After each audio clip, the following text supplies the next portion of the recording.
nii me praegu hakkame siis minema poe poole.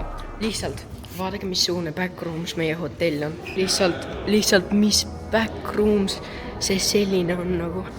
Vot selline lihtsalt õudukas toimub siin.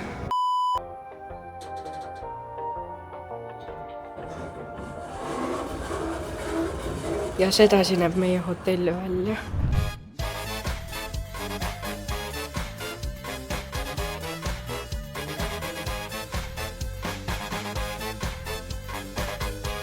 Nii, täna me läheme Maspaloomade tüünise vaatama. Siin on nii õudne, sest et tuul on nii tugev, ma loodan, et üldse kuulete mind normaalselt.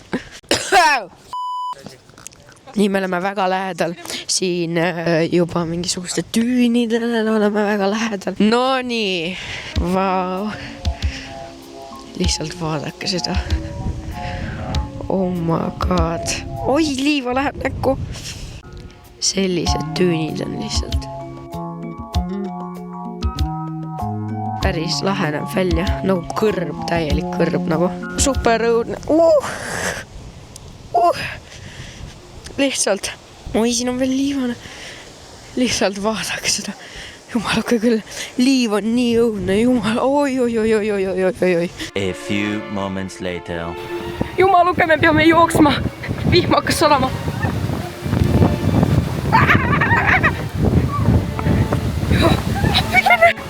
Appi!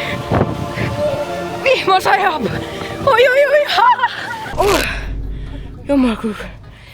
Igatahes me jooksime. Lihtsalt kõik on läbimärjad. Las ma aitan siin kaamera. Kaamera on ka läbimärgist.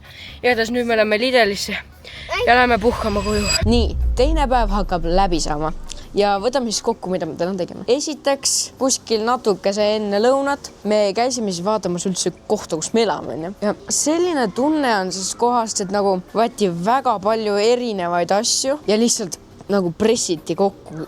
Lihtsalt seal ei olnud üldse väga palju ruumi, et seal nagu pressiti kõik kokku. Ja, aga niisama oli väga lahe.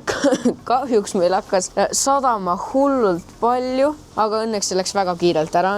Siis me läksime veel sinna ju ilusasse ju sinna randa, kus olid väga palju neid, see nägi välja nagu kõrb on ju, aga seal ka hakkas sadama. Siis me käisime Lidlis, see Lidl oli väga õudne, seal oli nagu kuidagi selline nagu väga must ja kõike seda igatahes. Ja siis tulime koju, me ostsime nii palju asju, väga palju kote oli meil, kus oli kõik toidud ja kõik asjad. Aga siis käisime veel basseinis veel ujumas ja aga siis selline päev meil oli. Teist videot siis vaadake ka on ju, mis tuleb. Tšau!